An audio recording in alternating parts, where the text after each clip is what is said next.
60 வயது தாண்டி துளாராசிக்காரர்கள் ஆரோக்கியத்தில் கவனம் தேவை. எந்த விஷயத்துல?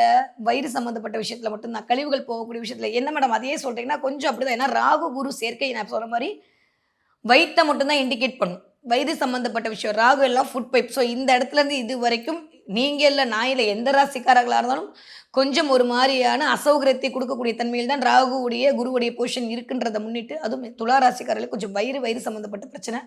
கழிவுகள் போற இடத்துல கொஞ்சம் கான்ஸ்டிபியூஷன் வர்ற பிரச்சனைன்ற மாரி இருக்கு. அத முறையா, சரியா நெறையா டைஜஷன் ஆகக்கூடிய ஃபுட்டெல்லாம் எடுத்துக்கோங்க. நெறைய வாழைப்பழம் சாப்பிடுங்க. இது வாழைப்பழம் எல்லாமே குருவின் காரகத்துவம் தான். அதனால ஒரு மாரி அதுவும் இயங்கி, ஒரு நல்ல தீர்வை கொண்டு வந்து குடுக்கும். ஓகே. இந்த துளாராசிக்காரர்கள் என்ன தெய்வத்தை வழிபாடு செய்யலாம்? துளாராசிக்காரர்கள் நான் சொல்றேன். முருகப்பெருமானுடைய வழிபாடு சூப்பரா இருக்கு. வாராகி வழிபாடு, முருகன் வழிபாடு மிகச்சரியான ராஜயோகத்தை துளாராசிக்காரர்களுக்கு இந்த தடவ கொண்டு வந்து கொடுக்கக்கூடிய அமைப்பாக இருக்கு. நீங்க கோயிலுக்கு போனா உங்க முன்னாடி தீபாராதனை தெரியும். முருகன் கோயில் பிரசாதம் எங்க இருந்தாவது உங்க கையில வந்து சேரும். நீங்க நினைச்சிருக்கவே மாட்டீங்க. திடீர்னு போற வழில அந்த கோயில் முருகன் கோயிலா இருக்கும். அங்க முருகன்ட்ட ஏதாவது நடந்துட்டு இருக்கும். ஒரு அபிஷேகம், ஆராதனை நடக்கும். நீங்க போய் பார்ப்பீங்க. முருகனோட எனர்ஜியோட ஏதோ ஒண்ணு கனெக்ட் ஆகும். நெறைய பேருக்கு ஜாதகம்லாம் நல்லா இருக்குன்னா, பழனி பஞ்சாமிர்தம் கிடைக்கும். இல்ல ஏதாவது ஒரு பன்னீர் விலை விபூதின்ற மாரி அங்க இருக்கக்கூடிய சனி ஆக்டிவேட் பண்ணுவாரு. ஸோ செவ்வாயோ, சனியோ இந்த தடவ உங்கள வந்து இயக்குவதற்கு தயாராகி விட்டார். யார? துலா ராசிக்காரர்கள. ஓகே. இந்த தடவ நீங்க என்ன பார்ப்பீங்க? நெறைய மயில் பார்ப்பீங்க.